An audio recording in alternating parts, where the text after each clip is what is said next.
In this video, you'll step beyond the surface of thought and into the hidden battlefield of the psyche, where the conscious mind and the unconscious soul collide. You'll uncover why your deepest struggles aren't random, but echoes of a much older war within. Through the lens of Jungian psychology, we'll explore the shadow, the persona archetypes, and the path to inner wholeness. This is not a motivational speech. It is a descent into the depths of your being. And if you listen closely, you may just awaken something that's been waiting for you all along.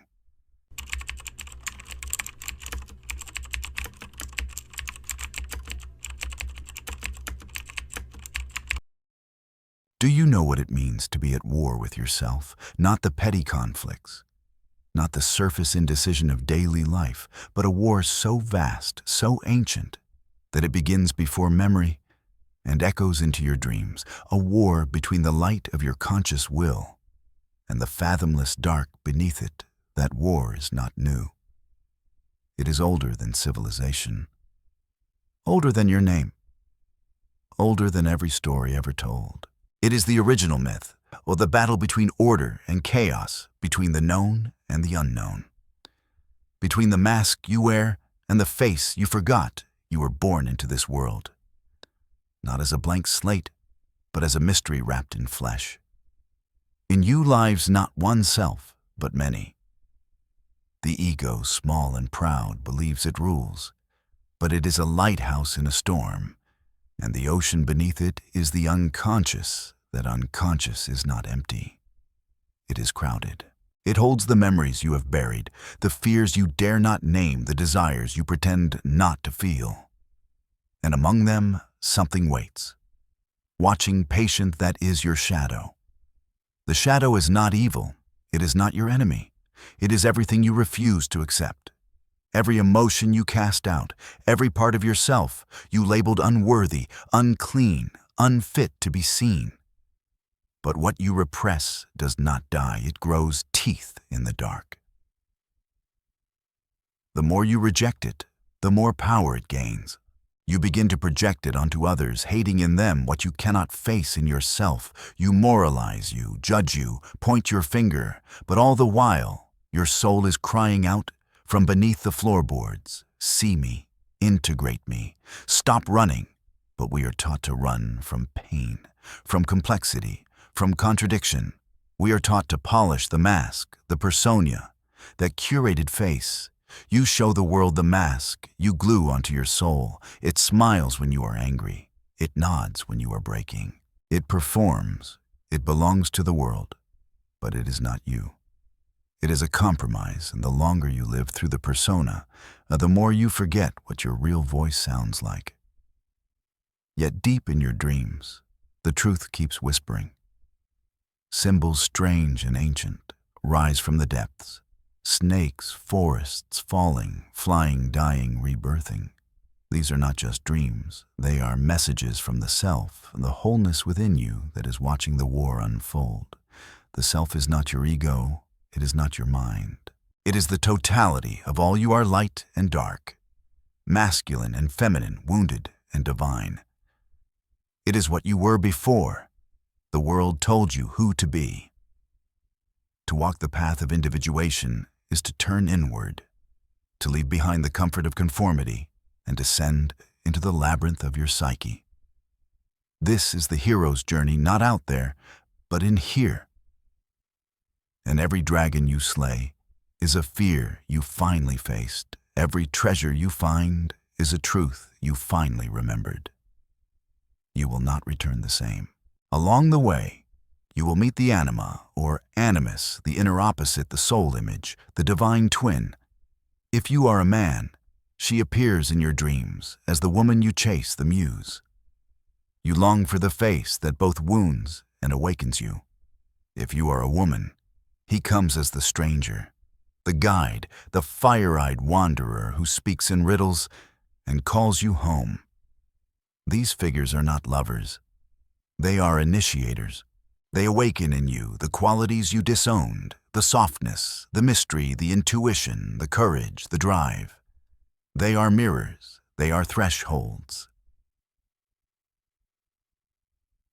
And when you pass through them, you are not walking into fantasy. You are reclaiming what was lost. You are balancing the opposites, because wholeness is not perfection. It is not sainthood. It is integration.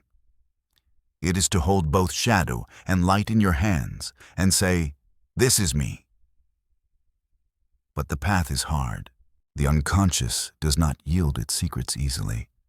It will shake your foundations. It will burn your illusions. It will test your courage not once, but again and again. There will be moments when the ground falls out beneath you, when the life you built no longer fits the soul you are becoming. And in those moments, you will be tempted to turn back, to numb the pain, to return to sleep. But if you resist that temptation, if you choose to stay in the fire and let it consume what no longer serves you, something remarkable happens. The war becomes a dance. Your shadow stops growling and starts gating your wounds, become teachers. Your dreams become maps, and slowly, piece by piece, you become real, not perfect, not untouchable, but whole. And the world will feel it, because a person who has made peace with their unconscious radiates something no mask can fake presence. Gravity depth. The kind of depth that silences a room, not with noise, but with stillness. You were never meant to live only on the surface. You were never meant to obey blindly, to smile politely, to die slowly behind a mask. You were meant to remember, to awaken, to descend into the underworld and return with your soul intact. That is what this inner war is for. Not to destroy you, but to forge you. And now the question is not whether the war will continue. It always will. The question is, will you keep fighting yourself? Or will you finally listen to what the darkness has been trying to tell you all along? The unconscious is not your enemy. It is your inheritance. It is the well of myths and memories, the womb of the soul, the place where your forgotten self waits to be born again. And if you dare to enter it, not as a conqueror, but as a seeker, then the war becomes sacred. Then even your suffering becomes holy. Because in the end, this is not about winning. This is about becoming. And becoming is never painless. But it is the only thing worth the pain. Face the shadow, escape the system. There comes a moment quiet and unbearable when a man looks into the mirror and no longer recognizes the face staring back. Not because it is aged or changed, but because it is empty, hollowed by a lifetime of pretending, obeying, performing. In that moment, if he does not turn away, if he dares to look deeper, he may see something moving beneath the surface of his reflection, a shadow, not a monster, not a demon, but a forgotten truth. The part of himself he buried long ago to survive in a world that demanded he be less than whole. You were not born into freedom. You were born into a system, a machine of expectations, rewards, punishments, silent contracts passed down through generations. From your first breath, you were molded, told who to be, how to act, what to want. You were handed a mask and applauded when you wore it well. This mask became your persona, the social costume you stitched together from smiles, silence, and self-denial. But behind it, something ancient waits, watching, remembering. That is the shadow, the unspoken, the unlived, the unacceptable parts of you that the world told you to exile. The system does not fear your achievements. It does not fear your wealth or your ambition. What it fears is your wholeness, because a whole human being cannot be controlled. A whole human being sees through the illusions. A whole human being does not beg for approval, does not worship comfort, does not run from their own pain. But wholeness demands sacrifice. It demands that you face what you have been running from your entire life. And this is why so few dare to walk the path within. The shadow is not evil. It is not to be destroyed. It is to be integrated. It holds your suppressed rage, your forgotten dreams, your forbidden desires, your buried strength. The shadow is the key to your vitality. It is the reservoir of your unlived life. But you must earn it. You must enter the dark forest alone with no map, but your intuition, no weapon, but your honesty. You must abandon the safety of the known and descend into the very places you swore you would never return. This is the beginning of inner alchemy, the sacred art of transformation. The system thrives on your division, your mind against your body, your thoughts against your instincts, your persona against your truth. But in the furnace of self-confrontation, these fragments begin to melt. The gold is in the dark. And only by descending into that darkness can you reclaim what the world convinced you to abandon.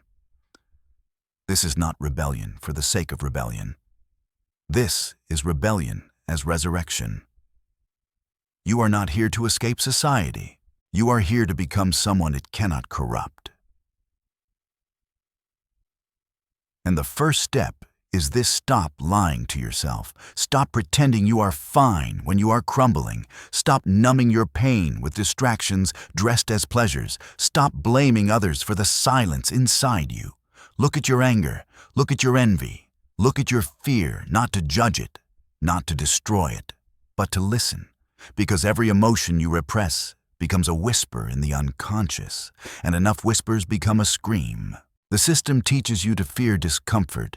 It medicates sadness, pathologizes solitude, and sells you happiness in bite-sized dopamine. But this comfort is a cage. It is soft, it is padded, and it is locked from the inside. True freedom begins when you choose discomfort on purpose. When you sit in silence long enough to hear your own soul speak, when you stop scrolling and start feeling, when you stop reacting and start remembering. You are not just your thoughts, you are not your opinions, you are not the roles you perform. You are the watcher behind the thoughts, the silence beneath the noise, the space in which all of it happens. And this space is sacred. The deeper you go, the more you begin to see how little of your life was truly chosen, how much was inherited, absorbed, programmed. But seeing is not enough. You must act. You must choose. You must rebuild yourself, not as a product of the system, but as a creation of the soul. And in doing so, you will awaken the archetypes. These are not fantasies. They are living energies within the psyche, the warrior, the lover, the sage, the king. They rise as you remember who you are. They guide you as you walk the path of individuation. They do not promise comfort, they promise meaning. It because meaning is not given. It is forged through struggle, through suffering, through surrender. The journey will demand everything. You will lose friends. You will outgrow identities. You will burn bridges built on falsehood. But in their place, you will find something unshakable. A center A truth, a self not defined by approval or achievement, but by depth, by presence, by wholeness. You will become someone the world cannot ignore, because you are no longer hiding. And in your presence, others will feel it a strange, ancient permission to be real again.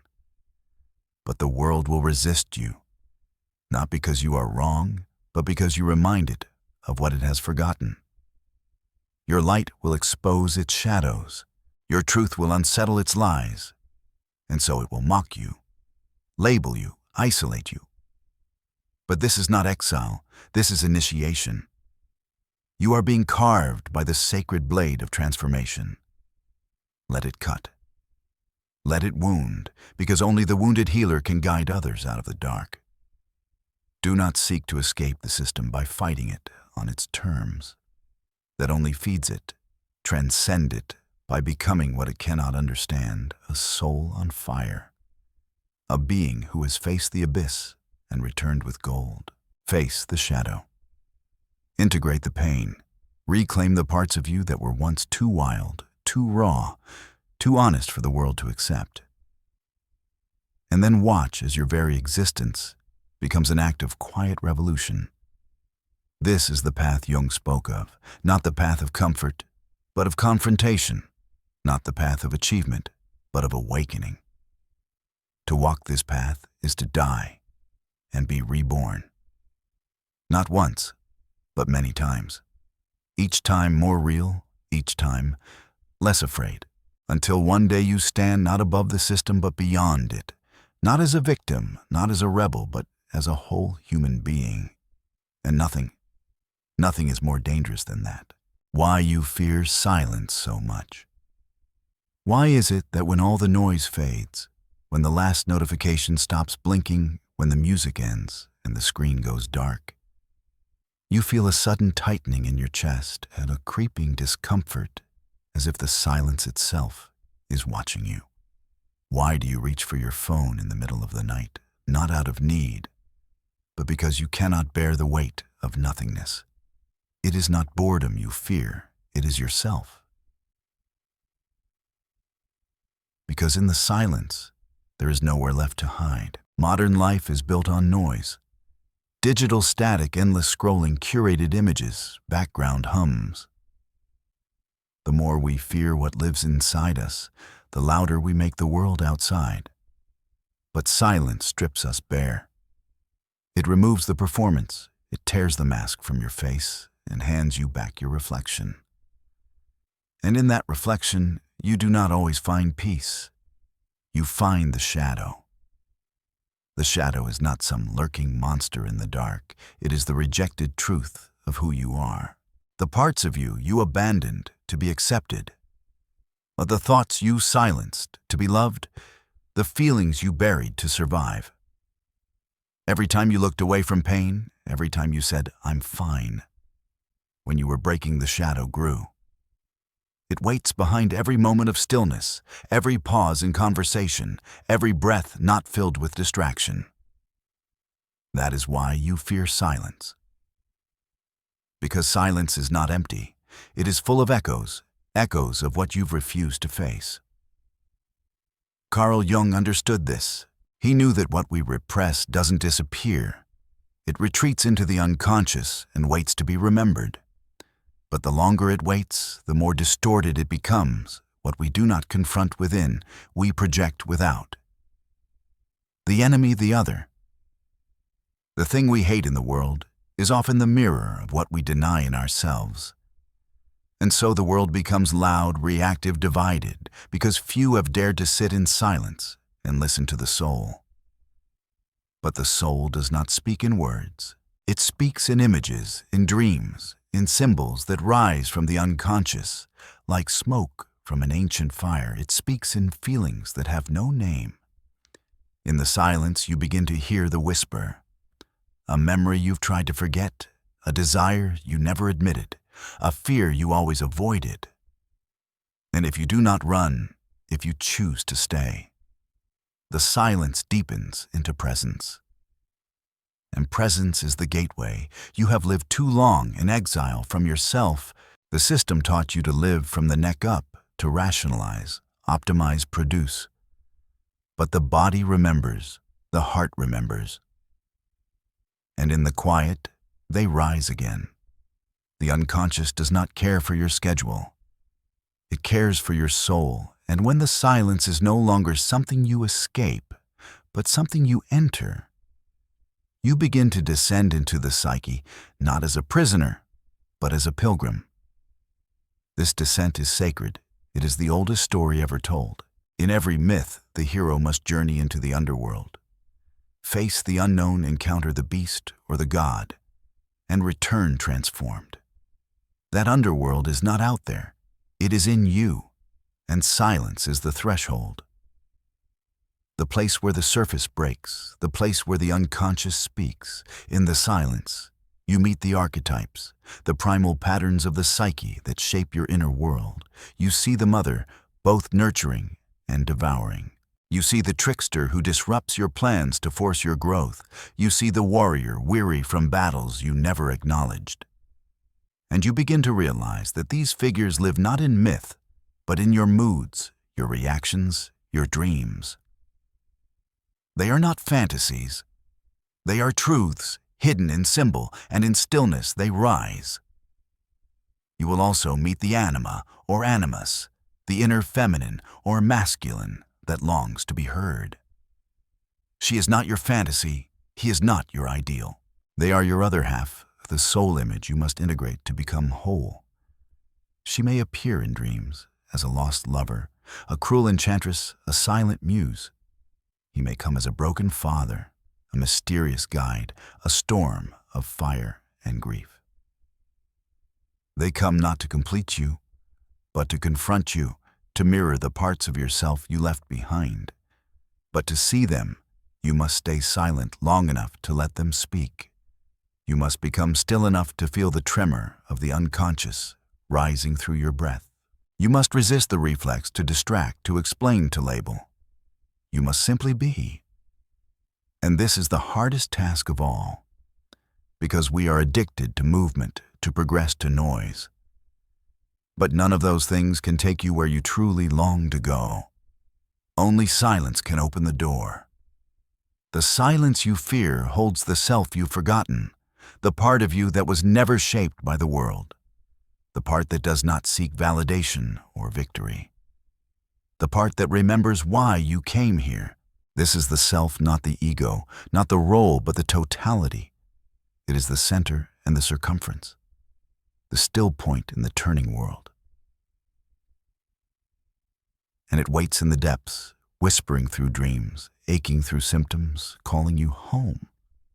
Through the very discomfort you try to escape. When you finally stop running, you will hear it.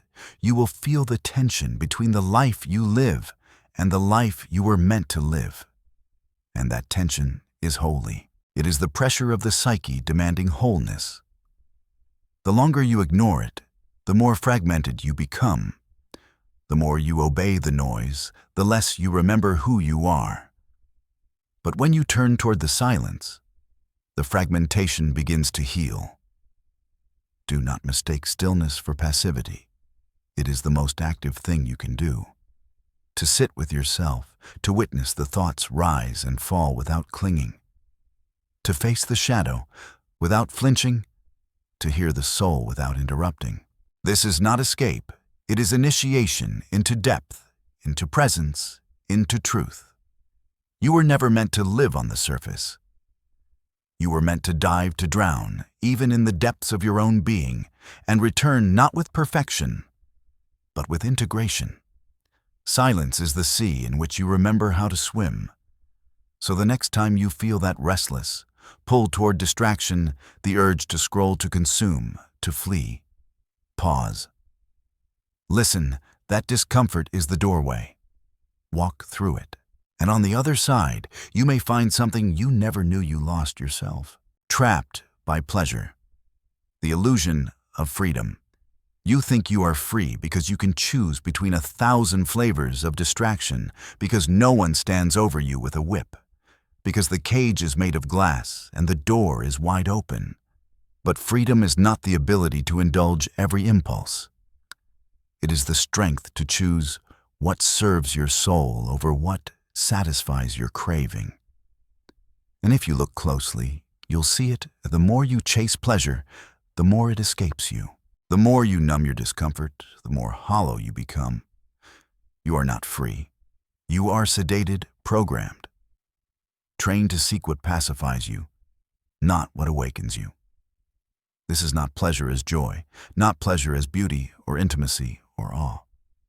This is synthetic pleasure, engineered, commodified, predictable. A system designed not to nourish, but to sedate. Your mind is not broken. It has been hijacked. Your longing is not weakness. It has been redirected. Somewhere along the way, you forgot that silence has something to say, that boredom is a doorway, that pain can be a guide, and so when discomfort arises, you run not toward healing, but toward anesthesia, toward stimulation, toward the pixelated high that never lasts. You scroll because you are restless. You eat because you are empty. You drink because you are lonely. You buy because you are lost. But what you truly crave cannot be delivered in a box, cannot be streamed, cannot be swiped. It must be earned in the depths of your own psyche. Jung wrote that every form of addiction is a substitute for genuine spiritual experience. And this is the war you are caught in, not between good and evil, but between awareness and escape. The modern world does not chain you by force, it chains you by indulgence. The algorithm does not care if you are whole, it cares that you return. Look around you. See how easily pleasure is used as a leash. Like a click of dopamine rush so small you barely feel it, but enough to keep you coming back. This is not a conspiracy, it is conditioning. The more predictable your behavior, the more profitable your attention. But the cost is your presence, your agency, your soul. You begin to fear stillness because it exposes the emptiness beneath the high. But that emptiness is sacred. It is the space where meaning is born.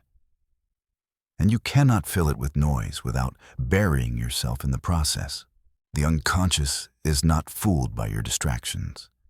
It keeps speaking through your dreams, through your body, through the ache that doesn't go away. The ache is not something to silence. It is something to follow because it points to the parts of you that have been neglected, suppressed, ignored. When you numb it, you numb the very voice that could lead you home. And so you become a stranger to yourself, functioning, smiling, scrolling but no longer alive. This is the illusion of freedom that you are choosing your chains, but beneath that illusion is a deeper truth. You are not broken, you are buried. Beneath the addiction to pleasure is a hunger for something real. Beneath the need for escape is a soul that remembers. It remembers a time before the noise. It remembers the language of symbols, the wisdom of the body, the guidance of dreams. It remembers how to sit in the fire and be transformed. But to return to this remembrance, you must be willing to suffer, not in the way of punishment, but in the way of initiation. Individuation is not about feeling good. It is about becoming whole. And wholeness includes the parts of you that do not fit neatly into society's mold. The rage you repress, the grief you swallow, the wildness you hide. These are not obstacles, they are gateways. And when you stop sedating them, when you welcome them as sacred, they begin to speak. They begin to guide you back to yourself. The self is not your ego. It is not the one chasing goals, seeking validation, accumulating pleasure. The self is the totality of who you are, conscious and unconscious, light and shadow, body and spirit. It is the axis around which your life must revolve if you are to find meaning beyond the surface. But the self cannot be reached through indulgence. It is revealed through dissent, through sacrifice, through the willingness to sit with your discomfort until it reveals the wound underneath, and then to sit with the wound until it becomes a doorway. The pleasure trap keeps you spinning. It rewards you for avoiding yourself. But depth asks something more. It asks you to choose purpose over popularity, presence over performance, truth over comfort. It asks you to feel what you have been avoiding, to cry the tears you never cried, to scream the screams stuck in your throat for years, to be real in a world that profits from your numbness, and it is terrifying. Because real pleasure, the kind that awakens you, nourishes you, expands, you cannot be mass-produced. It cannot be bought. It cannot be hacked. It must be lived. It must be earned through integrity, through intimacy, through inner work. The hero's journey is not about slaying dragons out there. It is about facing the dragon within the one that guards your most vulnerable truths. And on the other side of that confrontation is not a prize, but a rebirth. You will not escape the trap by hating pleasure. You will escape it by reclaiming it, by choosing pleasures that deepen your connection to life, not distract you from it, by creating instead of consuming, by being instead of performing, by remembering that the soul does not crave endless highs, it craves depth. And depth is only found when you stop running. So stop, sit, breathe, let the discomfort rise, let the ache speak, let the silence reveal what the noise has hidden. You are not here to be entertained, you are here to awaken.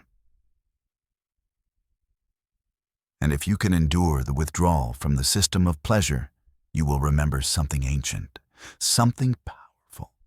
You will remember that freedom is not the absence of suffering. It is the presence of meaning. And meaning is not found in the next scroll, the next purchase, the next distraction. It is found in the courage to face yourself, to confront your shadow, to descend into the unconscious and rise with something real. This is not the easy path, but it is the only one that leads home. You are not who you think you are. You are not who you think you are. The name, the identity, the history you carry like a badge.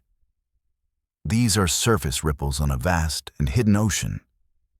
You are a mystery even to yourself, a labyrinth of forgotten voices, ancestral memories, and unlived possibilities. From the moment you were born, the world began carving into you, shaping your sense of self like clay. Your parents' expectations, your culture's values, the praise that taught you to perform, and the shame that taught you to hide. Bit by bit, a mask was formed, and you wore it so long you began to believe it was your face. This mask is the persona, the social skin you crafted to survive. It is not false, but it is incomplete. It reflects what the world finds acceptable, admirable, useful. But behind the persona lives something deeper, something older. A voice that does not speak in words, a presence that does not conform. This is your true self, not the self you advertise, not the self you protect, but the whole of what you are. It pulses beneath every quiet longing, every unexplainable fear, every dream that leaves you trembling. And yet you resist it, because it threatens the fragile identity you spent a lifetime maintaining. To meet the self is to undergo a death, the death of who you thought you were. And this is why most people never truly awaken. They confuse awakening with adding more knowledge, more power, more control. But awakening is subtraction, peeling away the lies, dismantling the illusions, allowing the truth to emerge not as a concept, but as a revelation. And this revelation does not come through effort. It comes through surrender. You must surrender the need to always be certain. You must surrender the comfort of being seen as good. You must surrender the applause of the crowd and enter the wilderness of your own mind, where no one is watching and no one is coming to save you. This wilderness is the unconscious, the vast unknown from which your thoughts, dreams, instincts, and patterns arise. It is not chaos, it is the source.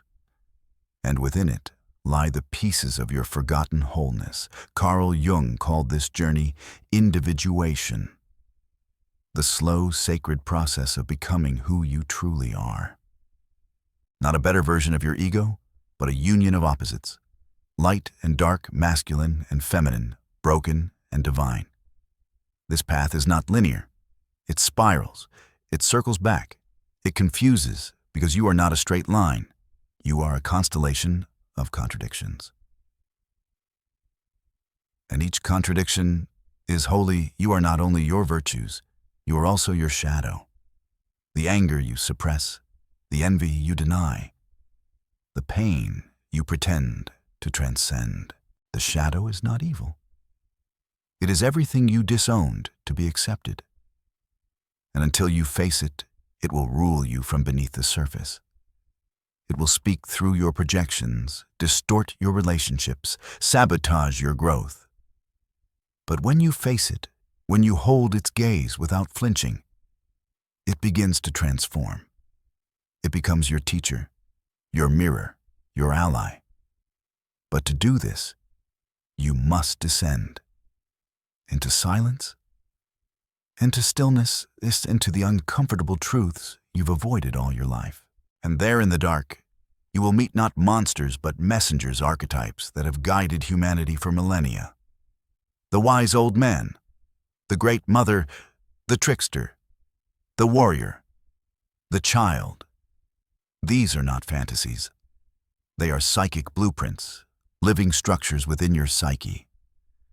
And they appear in your dreams, in your fantasies, in the roles you unconsciously play. To recognize them is to awaken to the myth you are living. Because you are living a myth, whether you know it or not.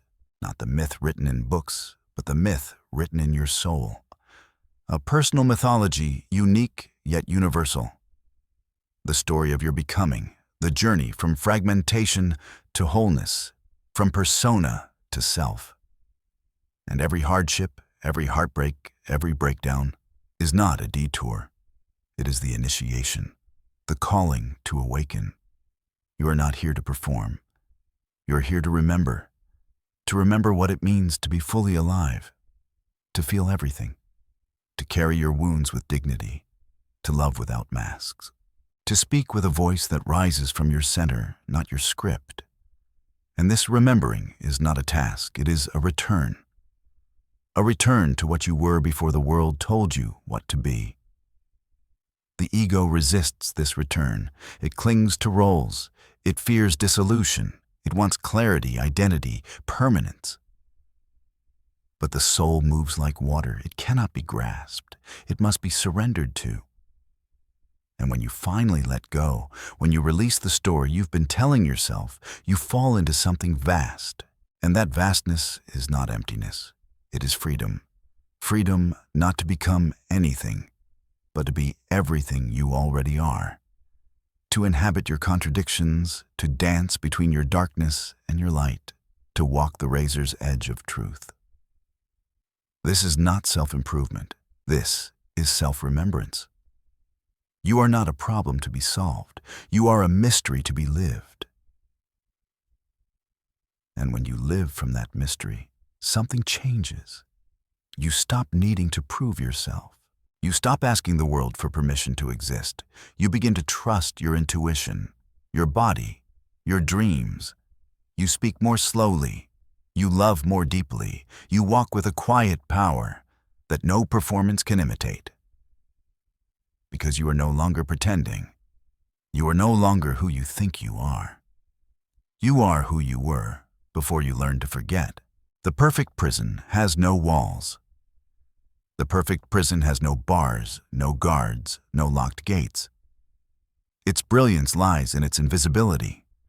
It offers comfort instead of chains, entertainment instead of interrogation, freedom of choice instead of freedom of thought. And in this illusion of freedom, you do not even realize you are trapped. You obey without orders. You submit without violence. You are not forced to comply. You are conditioned to desire it. The system does not need to watch you because it has taught you to watch yourself. It has made you both prisoner and warden, both captive and enforcer.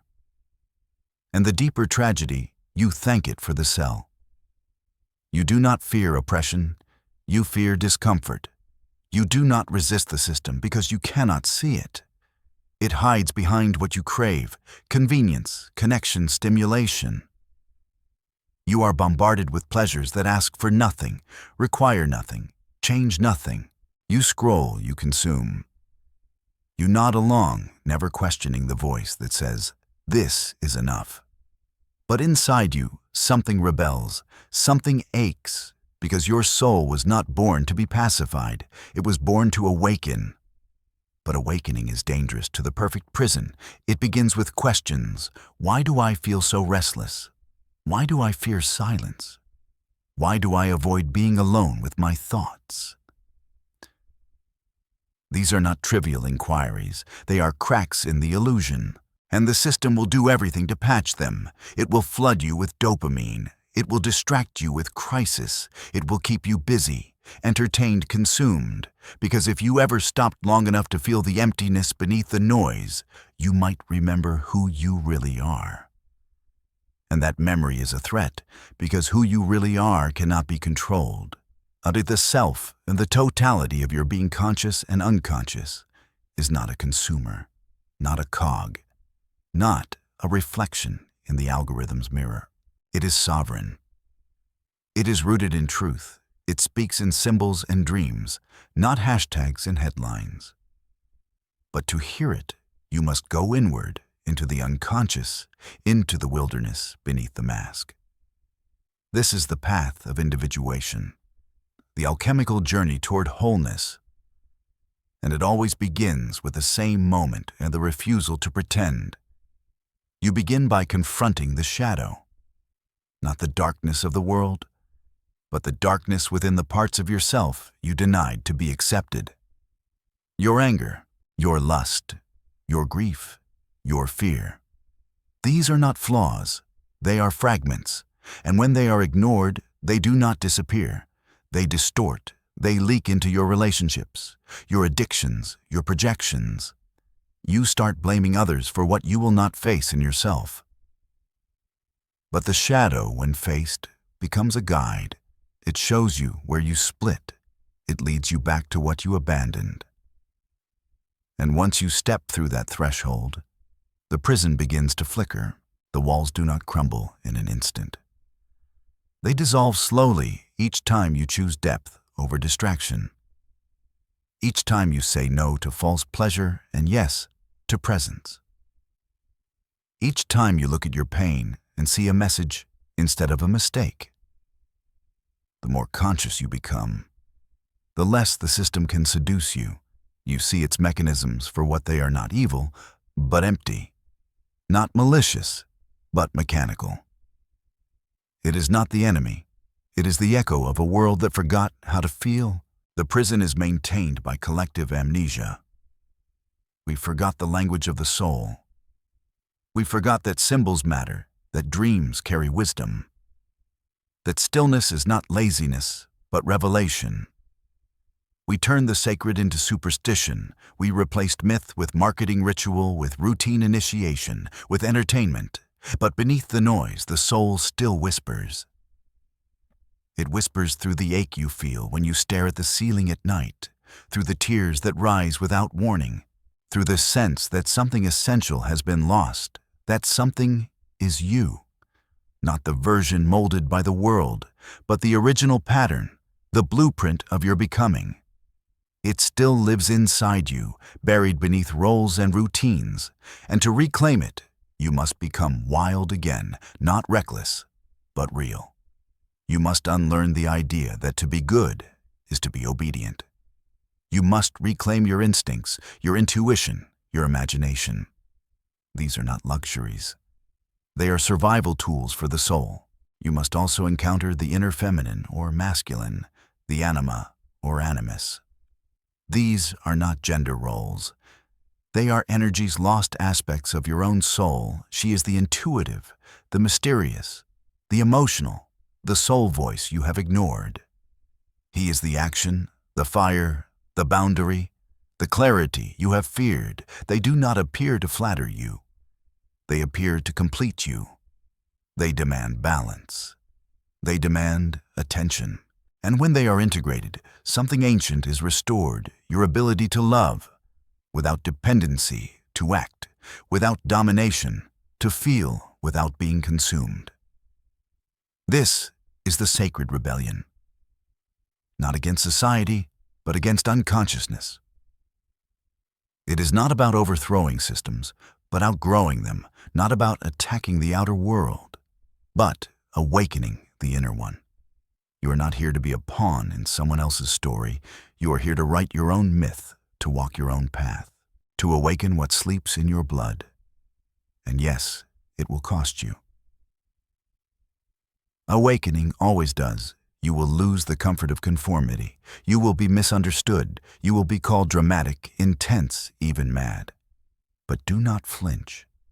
Madness is often a word used by the asleep to describe those who have begun to see. Let them sleep. You have work to do. The prison has no walls, but your soul has wings. And the key was never hidden. It was always waiting in the silence, in the shadow, in the questions you were too afraid to ask. Now ask them and watch the doors disappear. The power of the unconscious mind. The greatest force shaping your life is the one you cannot see. Not fate, not luck, not the hand of others. It is your own unconscious mind, silent, vast, and invisible, moving beneath the surface like a deep undercurrent. You believe you are choosing freely, that your thoughts are your own, that your path is one of conscious intention. But look closer, the patterns that repeat, the fears that sabotage, the dreams that slip through your fingers like mist. They are not accidents. They are signals. They are the voice of something deeper, trying to speak through you. And until you learn to listen, you will continue to mistake your conditioning for your will. The unconscious is not a garbage pit of forgotten memories. It is a living intelligence, older than language, deeper than logic, wiser than the mind that tries to control it. It holds not only what you've forgotten, but what you never allowed yourself to know. Every image, every wound, every suppressed truth, every ancestral whisper lives there, woven into the hidden fabric of your being. Carl Jung called this place the source of all creativity, the seed of our instincts, the root of our archetypes. It is the womb of the psyche, and it is always awake. You feel its pull in dreams, in symbols, in irrational moments that make no sense to the rational mind. A scent that makes you cry, a stranger who feels familiar, a sudden panic that has no name. These are not random. They are echoes from below, messages encoded in the ancient language of the soul. But we are taught not to listen.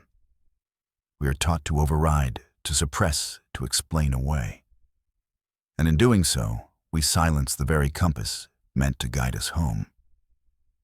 The power of the unconscious is not in its ability to destroy. It is in its ability to transform, but only if you are willing to meet it.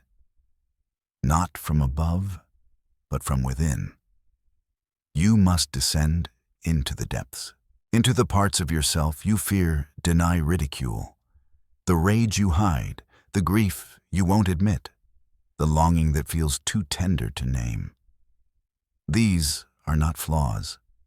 They are forgotten keys, and each one unlocks a chamber of your own soul. This descent is the true hero's journey, not a quest for conquest, but a surrender to the mystery of being.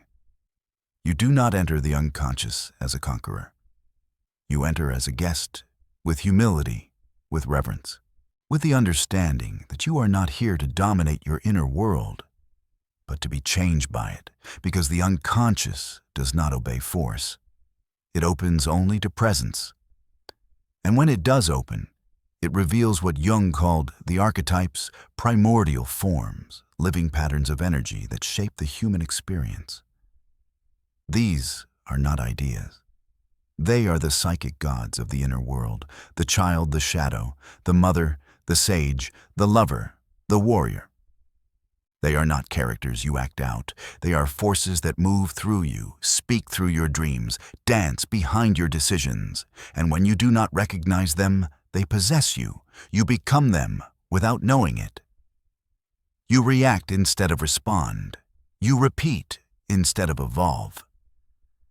But when you become conscious of them, when you name them, witness them, integrate them, something extraordinary happens. You gain power, not over others, but over yourself, over your own unconscious reactions, over the inherited scripts running your life. You become an agent of your own transformation. And this is the true definition of freedom. Not doing whatever you want, but becoming aware of what drives your wanting in the first place.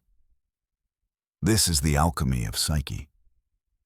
Turning unconscious instinct into conscious choice. Turning blind habit into sacred ritual. Turning the chaos of your depths into a source of meaning and direction. You do not escape the unconscious by rising above it. You awaken by walking into it, eyes open, heart, willing soul bare. And in that sacred darkness, you do not find monsters. You find lost parts of yourself. The power of the unconscious is not in its mystery, but in its invitation. It is always inviting you to return. Through symptoms, through synchronicities, through the inexplicable pull toward certain people, places, passions. It knows what you have forgotten. It remembers the contract you made with life before you were born, and it will not stop calling until you answer. But answering means letting go of control, of the need to always be right, of the image you project, of the comfort of knowing. The unconscious is wild. It moves in spirals, not straight lines. It heals through paradox, not prescription. It does not care for your timelines. It cares for your truth when truth does not arrive gently. It shatters, it stings, it strips away what is false, so that what is real can emerge. This emergence is what Jung called individuation, and the lifelong process of becoming yourself, not your ego, not your personality, but the integrated wholeness of who you are. And the unconscious is not your enemy in this process. It is your guide, your oracle, your mirror, your wound, your medicine. It will test you, break you, humble you. But it will never lie to you. It is incapable of lying because it does not speak in words. It speaks in essence. And if you learn to hear it, truly hear it, you will begin to see the world differently. Not as a stage for performance, but as a sacred dream unfolding. Not as a problem to solve, but as a symbol to decode. You will walk slower, breathe deeper, choose with clarity. Because you are no longer reacting from unconscious wounds, you are acting from integrated wisdom. This is the power of the unconscious mind. Not power over others, not power for achievement, but power to see, power to feel, power to be. And from that being to create a life that reflects not who you were told to be, but who you truly are. And that more than success, more than certainty, more than comfort is what your soul came here for. How comfort kills your soul. There is a kind of death that doesn't make a sound, a quiet erosion disguised as ease. It doesn't come with blood or fire. It comes with soft pillows, glowing screens, and a life curated to avoid all discomfort. Slowly and visibly, your edge begins to dull. Not because you've failed, but because you've been sedated by comfort. You think you are safe. But what you are is stagnant. The soul does not grow in safety. It grows in tension, in friction, in the crucible of discomfort. And without it, your spirit begins to rot. Not loudly, but quietly. With every choice to numb instead of feel, with every escape into entertainment. With every refusal to face what hurts, that is how comfort kills. Not because comfort is evil, but because comfort as a destination is a lie. You were not born to arrive, you were born to journey. And every myth, every archetype, every ancient story whispers this truth, that the soul awakens through trial, through descent, through suffering that forges meaning. But we are taught the opposite. We are told to seek the easiest path, to avoid pain, to build a life that feels good.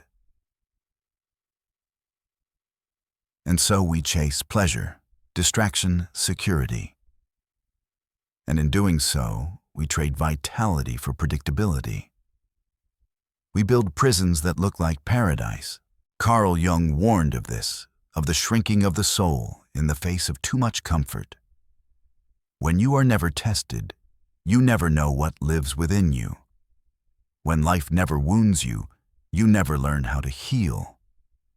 When nothing demands your transformation, you stay small. And so the very things we think will bring us peace become the source of our decay. Comfort as an escape from growth is the great seduction of modern life. But the unconscious does not sleep just because you want to. It keeps dreaming, keeps aching, keeps sending you symbols, symptoms, longings, until you finally stop running. Discomfort is not your enemy. It is your teacher. It is the whisper of the self calling you to shed the skin that no longer fits. It shows up as anxiety, as depression, as the slow realization that something about your life is off, no matter how perfect it looks on the outside. These are not problems to fix. They are messages to interpret. They are the soul's revolt against a life too small. And they will not leave you alone until you listen. To listen means to descend into the unconscious, into the shadow, into the dark woods where comfort cannot follow. This is the mythic journey, the one all true transformation demands. You leave the familiar face, the monsters you've denied, and return with something sacred. But the monsters are not outside, they are within. Your repressed grief, your abandoned desires, your unmet rage. These are not obstacles, they are thresholds. They are the parts of you that must be felt, named, embraced, so that your life becomes your own.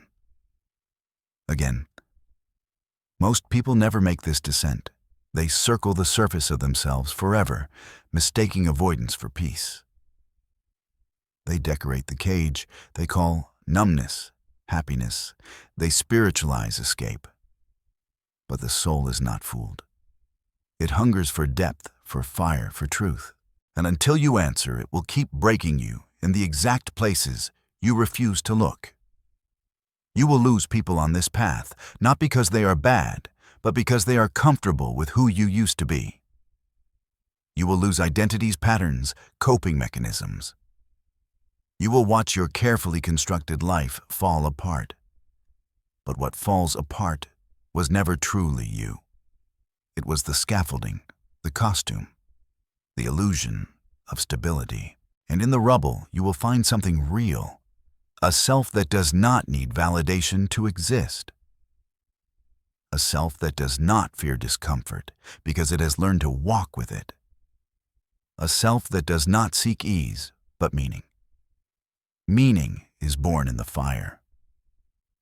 In the days when you don't know who you are anymore. In the nights when your dreams shake you awake. In the decisions that terrify you because they threaten the life you thought you wanted. That is where your soul begins to speak, not in the comfort zone, but in the edge, the crack, the wound. And when you stop numbing long enough to hear it, you remember who you are beneath the conditioning. You remember the archetypes that live inside you. Not just the safe ones, the noble ones, but the wild ones. The trickster who breaks your patterns, the warrior who rises when you thought you were broken, the lover who demands that you feel again, the sage who guides you through the dark without offering escape. These are not fantasies. They are parts of your psyche waiting to be claimed. And when you do, you become dangerous, not to others, but to the system that feeds on your submission. A soul awakened is a soul that no longer needs comfort to feel whole. It drinks from deeper wells. It rests in solitude. It honors suffering as sacred. It chooses the hard path because it leads to truth. This is not a rejection of pleasure, but a reordering. Pleasure becomes a gift, not a drug. Joy becomes rooted, not forced. Life becomes something you participate in, not something you avoid. And so, if you feel lost, numb, stuck in a life that looks good but feels dead, know this. it is not too late. The descent begins with one choice. The choice to stop avoiding what hurts, to enter the silence, to face the mirror, to walk through the fire, not as punishment, but as purification.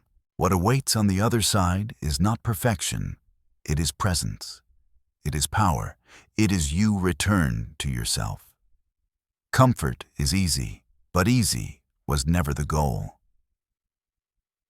Wholeness is the death of meaning in a happy world. We have built a world where happiness is mandatory, but meaning is optional. A world where every discomfort has a pill, every silence has a song, every longing has a marketplace. We have conquered pain, insulated ourselves from suffering, paved the roads smooth and straight. But somewhere along the way, we stopped asking why we walk them at all. This is the death of meaning. Not with violence or despair, but with soft distractions and smiling sedation. We are told we are free. We are told we are happy, and yet an invisible hunger gnaws at the edges of our soul.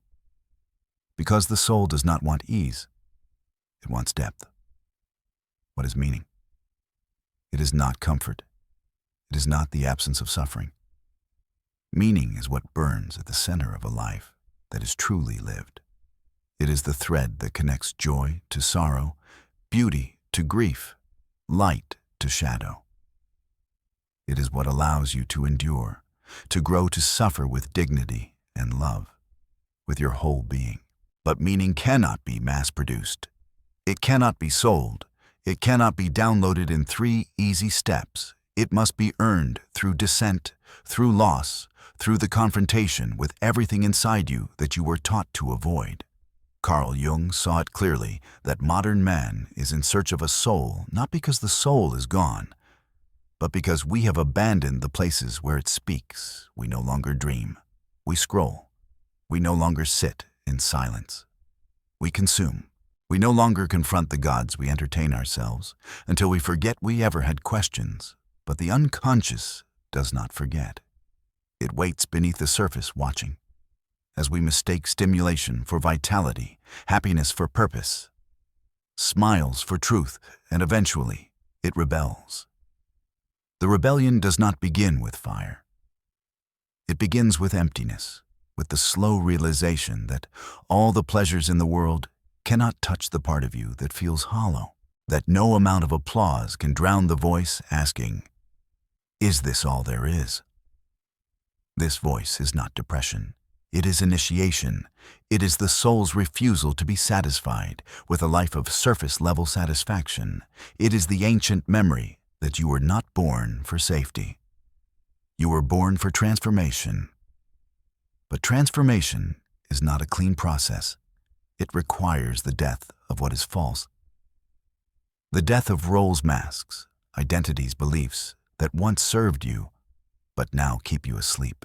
This is the part of the journey no one advertises. The unraveling, the descent, the terrifying freefall. When the old meaning collapses and no new meaning has yet emerged. And in this space, you will be tempted to go back to reattach to the comfort of distraction, to medicate the ache with whatever the world offers as temporary relief.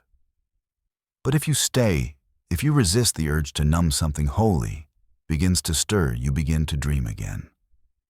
Not just at night, but with your soul. You begin to feel things that don't make sense, but feel true. You begin to follow symbols instead of signs, silence instead of slogans. You begin to let go of the life you were told to want and listen for the life that wants you. This is the call of the self and the center of your being, not built by ego, but discovered through surrender. The self is not an identity. It is an alignment. It is the integration of all you are. The conscious and unconscious, the wound and the healer, the fear and the wisdom born from it. And as you move toward it, the false happiness of the world begins to lose its grip. The cravings weaken, the applause sounds hollow, The distractions grow dull because you're no longer trying to feel better. You're trying to feel whole. And wholeness requires that you face the parts of yourself you once exiled. The anger, the grief, the shadow that has lived in silence. These are not burdens. They are parts of your soul waiting to be redeemed. And only when you welcome them do you begin to feel alive again.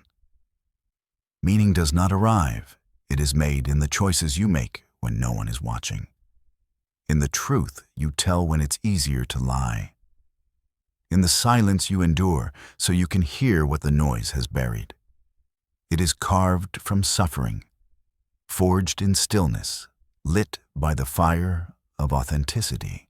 And when you touch it, you will know because your life will no longer be a performance. It will be a prayer. We are not starving for pleasure. We are starving for meaning. For the kind of meaning that gives sorrow, a purpose that makes struggle, a rite of passage that sees suffering not as something to avoid, but something to transmute.